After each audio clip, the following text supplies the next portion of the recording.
ಇನ್ನು ಹವಾವರ್ತಮಾನ. ರಾಜ್ಯದ ದಕ್ಷಿಣ ಒಳನಾಡಿನ ಕೆಲವೆಡೆ, ಉತ್ತರ ಒಳನಾಡು ಹಾಗೂ ಕರಾವಳಿಯ ಒಂದೆರಡು ಕಡೆ ಮಳೆಯಾಗಿದೆ.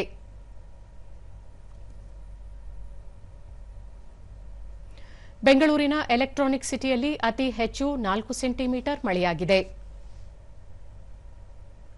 ಉಳಿದಂತೆ ಮದ್ದೂರು, ಮೈಸೂರು, ನಂಜನಗೂಡು, ಸರಗೂರು, ಸಿರಾ 3, ಬರಗೂರು, ಬೆಂಗಳೂರು, ಕೊಣನೂರು, ರಾಯಲ್ಪಾಡು 2, ಭಾಗಮಂಡಲ, ಚಿಕ್ಕಬಳ್ಳಾಪುರ, ಚಿಂತಾಮಣಿ, ಹೊಸಕೋಟೆ, ಕನಕಪುರ, ಕುಣಿಗಲ್, ನಾಪೋಕ್ಲು ಹಾಗೂ ಪೊನ್ನಂಪೇಟೆಯಲ್ಲಿ ತಲಾ 1 ಸೆಂಟಿಮೀಟರ್ ಮಳೆಯಾಗಿದೆ.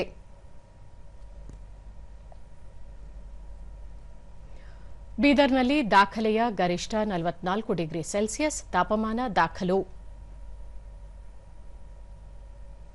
ಮುನ್ಸೂಚನೆಯಂತೆ ರಾಜ್ಯಾದ್ಯಂತ ಮುಂದಿನ 7 ದಿನಗಳ ಕಾಲ ಹಲವೆಡೆ ಹಗುರ ಮಳೆ, ಮತ್ತೆ ಕೆಲವೆಡೆ ಒಣಹವೆ ಮುಂದುವರಿಕೆ. ಬೆಂಗಳೂರು ಸುತ್ತಮುತ್ತ ಭಾಗಶಃ ಮೋಡ ಕವಿದ ವಾತಾವರಣ. ಸಂಜೆ ಅಥವಾ ರಾತ್ರಿಯ ವೇಳೆ ಹಗುರ ಅಥವಾ ಗುಡುಗು ಸಹಿತ ಮಳೆ. ಗರಿಷ್ಠ 35, ಕನಿಷ್ಠ 22 ಡಿಗ್ರಿ ಸೆಲ್ಸಿಯಸ್ ತಾಪಮಾನ ದಾಖಲು ಸಂಭವ.